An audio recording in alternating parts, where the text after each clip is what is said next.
Vamos falar de Flamengo, fez um penúltimo treino aí antes do clássico contra o Fluminense. Hoje o treinador Felipe Luiz terá à disposição jogadores que estavam, né, convocados pelas suas seleções. Vamos ver. O rubro-negro já está perto de ver o Flamengo jogar novamente e em um Fla-Flu. O elenco já fez o penúltimo treino e faz os últimos ajustes para enfrentar o rival que vive em situação diferente na tabela. A partida serve para a equipe ficar mais próximo da vaga na Libertadores do ano que vem e afundar o tricolor na zona da degola. O jogo marca o 5º encontro entre as equipes em 2024. Além disso, o rubro-negro está a 8 jogos sem perder para o rival e venceu o primeiro turno por 1-0 com gol de Pedro. Nesta quarta-feira, Felipe Luiz irá contar com os jogadores que estavam por suas seleções. Gerson e Fabrício Bruno são esperados pela comissão técnica do Flamengo. O meia deve realizar trabalhos regenerativos na academia, já que atuou no jogo contra o Peru. Já os outros também chegam nesta quarta e participam do treino, com exceção de Eric Pulgar, que só vem no final da tarde. Até a partida, Felipe Luiz organiza a equipe para ir em busca de mais uma vitória à frente do time. Vene Casagrande não tem informação do time que vem para esse Fla-Flu, mas eu quero saber a opinião sua. Se você tivesse todos os jogadores à disposição, inclusive os convocados, fisicamente 100%, qual seria a sua escolha aí para esse jogo? Olha, vamos lá. Se a gente for parar e analisar, Fernandinha, jogadores que estavam com suas respectivas seleções que têm um problema físico já há um bom tempo, eles ainda estão buscando a melhor forma física. De La Cruz e Arrascaeta. Para esse duelo eu não colocaria esses dois, de verdade. Talvez eu nem relacionaria, porque são dois jogadores que participaram de jogos com a seleção uruguaia e, repito, são jogadores que ainda estão aprimorando a forma física. Eu pensaria no jogo de domingo. Até porque o Flamengo tem o Alcaraz, que pode fazer uma função ali que o Arrascaeta faz ou até mesmo que o De La Cruz faz.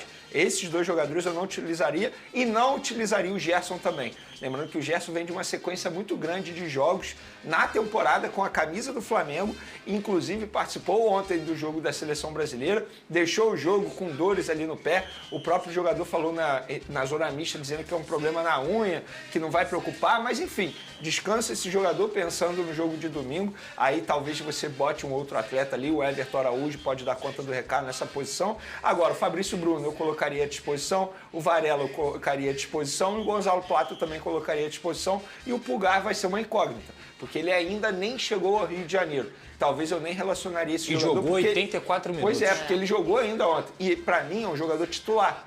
Ele performa muito bem ali na titularidade, primeiro volante. Eu pensaria no jogo de domingo também. Lembrando que esse jogo, na minha concepção, é muito mais importante pro Fluminense que propriamente pro Flamengo. Eu acho que o Flamengo tem que priorizar a Copa do Brasil nessa semana. É fato que o Flamengo tem que priorizar a Copa do Brasil, porque é um jogo de Copas e tal, e mata-mata, enfim, é um jogo que define o teu futuro, né? Mas a gente não pode nunca desprezar um clássico regional, Lucas Pedrosa. Eu acho que o Flamengo também não pode desprezar esse jogo com o Fluminense, porque perder pro Fluminense e pro Flamengo também não vai ser um jogo qualquer. É um clássico que se perde, é um olhar que se tem diferente. A gente sabe o que acontece quando se perde um clássico no Rio de Janeiro. Sim, eu entendo que o Felipe Luiz vai colocar, junto com a fisiologia, junto com o departamento médico, que ele tem de melhor em campo. Eu não acho que ele vai colocar um time reserva ou algo desse tipo, principalmente por tudo que você falou aí. A responsabilidade de você jogar um Fla-Flu, ela é sempre grande. E o Flamengo vem de uma data FIFA onde a maioria dos jogadores estão descansados. Então, assim, por mais que tenha essas situações, concordo, para mim, Gerson não tem que jogar, Pulgar não tem que jogar, o Arrascaeta e o De La Cruz também devem ser preservados, não só pela questão física, mas pela questão também do nível técnico deles, de você correr o risco de perder esses jogadores para um jogo importante. Mas o resto que ficou treinando aqui, Fabrício Bruno, que nem foi utilizado, para mim também teria que ir para o jogo pela importância que tem esse Fla-Flu. Claro que a Copa do Brasil é o momento mais importante do Flamengo na temporada, mas o Flamengo ainda pensa, repito, em ficar entre os 4 ali e quem sabe até mesmo pensando no jogo a jogo, como o Felipe Luiz fala, pensar em título. Eu não acredito nisso, mas ficar entre os 4 pela disputa que tem ali nessa zona de classificação da Libertadores, se classificar diretamente para a fase de grupos é muito importante. Tem outro ponto também, que a gente fala que é muito importante ter tempo para treinar, ficar um período sem jogos, sim, mas também é ruim, se a gente for parar e analisar, se o jogador ficar muito tempo sem atuar. É o caso do Fabrício Bruno, por exemplo. Sim. O Varela até jogou pela seleção uruguaia, então tem jogadores ali que não podem perder o ritmo de jogo. E é óbvio que o Felipe Luiz vai pensar nisso. Exemplo, no ataque, ele deve utilizar o Gabigol.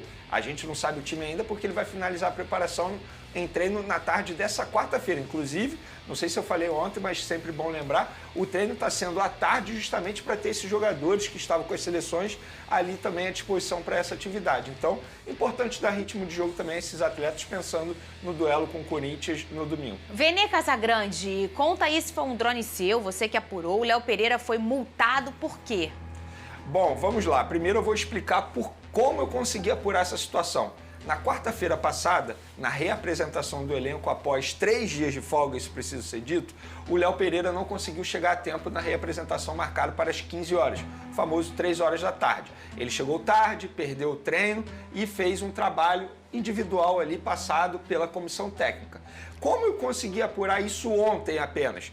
Porque ontem me passaram que o time titular que treinou, esboçou ali o técnico Felipe Luiz, sem os jogadores que estavam com as seleções, obviamente, o Léo Pereira não estava no time titular. Quem estava era o zagueiro Cleiton e o Léo Ortiz. E aí eu fui apurar por que disso, se ele estava lesionado ou não. E aí teve uma pessoa do Flamengo que falou, Vene, eu não sei se é por isso, mas o Léo Pereira, não sei se você sabe, ele foi multado por conta de atraso com grana no salário, por conta de atraso na reapresentação. Então dá uma apurada nisso para ver se o Felipe Luiz também vai puni-lo, tecnicamente falando. E aí eu fui apurar e de fato consegui apurar essa situação que o Léo Pereira ele foi multado por conta desse atraso. Ele explicou o atraso, falou que o voo dele foi cancelado 2 vezes, ele estava em Santa Catarina e aí não conseguiu chegar a tempo ao Rio de Janeiro, mas a diretoria do Flamengo, para multá-lo, alegou que, primeiro, não foi a primeira vez e segundo, que não importa o que aconteceu, se foi culpa dele ou não, ele tinha que estar na reapresentação. Depois de 3 dias de folga, na visão da diretoria, ele deveria ter retornado ao Rio de Janeiro na terça-feira, para poder ficar à disposição na quarta-feira. Você não pode correr um certo risco e perder a atividade. Querendo ou não, era uma reapresentação, um novo técnico, Felipe Luiz. Na minha concepção, acho que a diretoria está certa. Até para passar um recado para os demais jogadores. Imagina se todo mundo perde voo, o voo é cancelado na reapresentação. E aí o técnico não vai dar treino para ninguém? Mas eu vou fazer uma analogia. Isso me lembra na época que eu era criança, quando eu viajava com minha mãe, e falava assim, mãe, mas a minha aula é só segunda-feira à tarde, vamos voltar segunda de manhã. E minha mãe sempre falava, sabe o quê? Não, e se o nosso carro quebrar, como que você vai chegar na aula? Então vamos voltar no domingo. É isso, tem que ter uma responsabilidade. Mas eu acho que o mais importante nesse ponto todo aí é o seguinte, hoje o Flamengo tem um treinador com muita capacidade, está todo mundo muito animado com o Felipe Luiz, ele é um cara que muito estudioso, está chegando agora como treinador de um elenco profissional e tem uma amizade com vários dentro do grupo.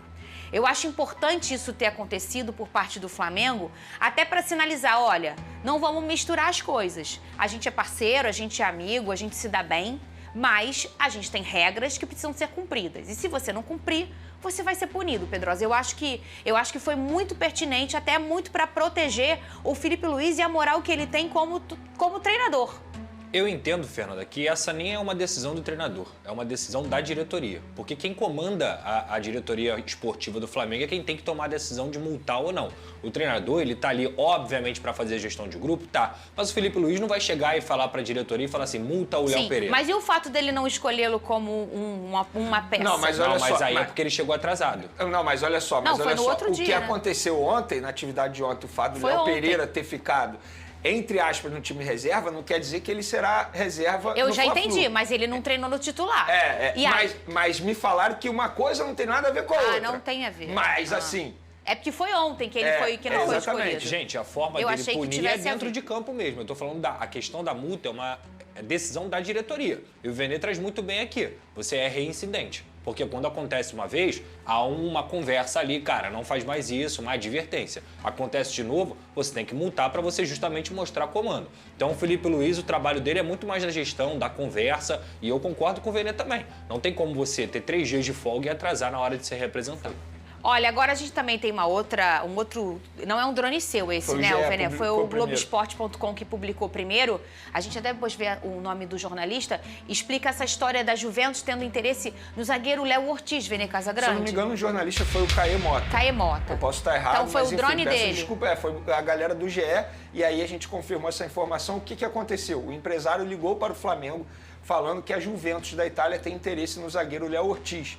Até porque o jogador ele tem passaporte europeu que facilita muito. Quando tem passaporte europeu, o jogador ele não conta como estrangeiro. Ou seja, isso para o futebol europeu, para o clube Sim. europeu é maravilhoso. E aí o empresário ligou para o Flamengo avisou, nem adianta, a gente não vai negociar nenhum jogador nessa reta final de temporada, até porque hoje o zagueiro Léo Ortiz é titular com o técnico Felipe Luiz e o Flamengo não teria como contratar um outro jogador para substituir esse jogador nessa reta final. Ah, Vene, futuramente pode acontecer, não tem como eu adivinhar, mas nesse momento o Flamengo não vai abrir negociação para vender o zagueiro Léo Ortiz à Juventus da Itália. Ter perda esportiva nesse momento geralmente não é uma opção para o Flamengo, né? Chega nesse momento da temporada tão decisivo, dificilmente a gente viu nos últimos anos o Flamengo perdendo peças com calibres técnicos tão importantes como o Léo Ortiz por conta de grana, né, ô Pedrosa? Pode ser Aliás, a peça que lembra for, aí os pode últimos ser anos? o- Quem que foi vendido depois do segundo semestre assim? Não, não pode ser a tem. peça Não que tem. for, pode ser o valor que for. A diretoria do Flamengo não vai vender ninguém. Tem um ano eleitoral acontecendo, gente. Eles não precisam de dinheiro para poder resolver a vida deles. Eles precisam ganhar alguma coisa. Ninguém vai sair.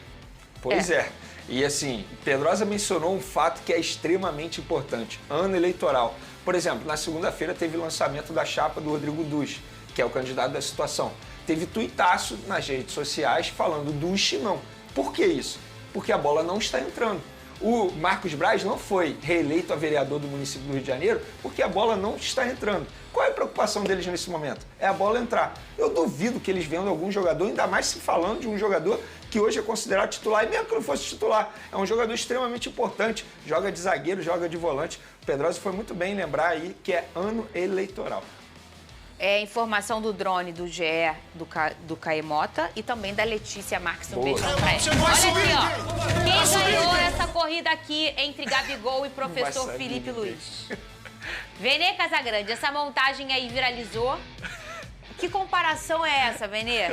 Pra quem não sabe, ali, ó, de um lado, Foi o Mauro Ferreira que fez, né? Gabigol e Felipe Luiz correndo durante o treinamento, do outro, Rock Balboa e Apollo. Inclusive é um baita filme, quem nunca assistiu, que eu acho difícil, assista, porque... E reassista também, porque é sempre bom ver esse filme. É sempre muita superação. Os mais novos só conhecem o Creed, que é o filho do É, Apollo. tem o Creed também, né? Eu, particularmente, quando eu tô muito cansado pra correr, malhar, eu boto música do rock. É verdade isso? É sério, pô. Ô, Vene.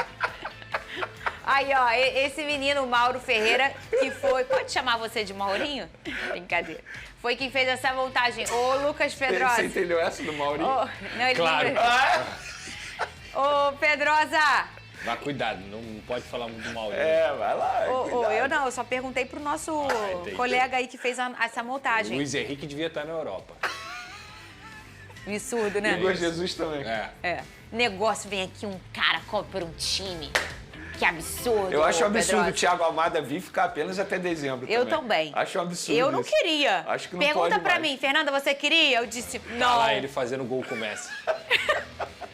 Jogou pouco o Messi ontem, Jogou, né? Só um pouquinho, né? Mas ontem eu lembrei com o Pedro, sabe o quê? O Pablo Mari veio, jogou 6 meses pelo Flamengo e foi embora. É a mesma coisa. Mas sempre tem, meu É a amor. mesma coisa. Não é novidade, não. É a mesma coisa. só quando a gente quer olhar um lado só, É entendeu? isso, Quando a gente perfeito. quiser olhar todos os lados, a gente vê que nunca é novidade. É tudo muito repetido na vida. Voltando aqui, ô Pedrosa, eu gosto, sabe o quê?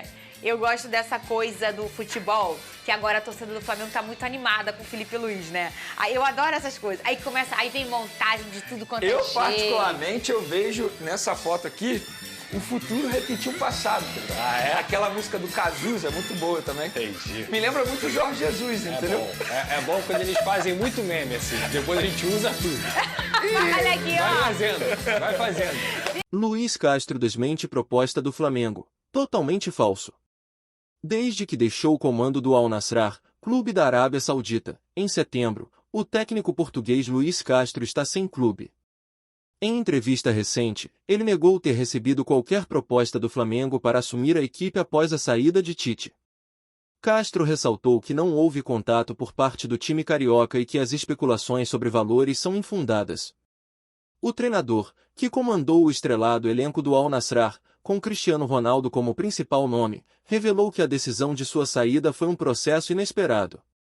Embora tenha declarado que nunca havia abandonado um projeto no meio da temporada, o português fez uma transição polêmica ao trocar o Botafogo pelo Al Nassr em junho de 2023.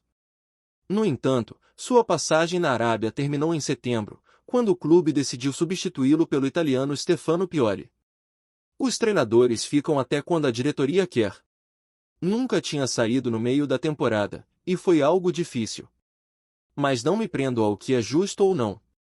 O Al Nassr sempre foi muito correto comigo, explicou Castro ao comentar sua saída. O técnico afirmou que está aberto a trabalhar em qualquer continente no futuro, não demonstrando preferência entre Europa, América do Sul ou Oriente Médio. Para ele, o essencial é encontrar um clube onde se sinta valorizado. Não sei de onde surgiram esses rumores. É totalmente falso. Ninguém do Flamengo conversou comigo.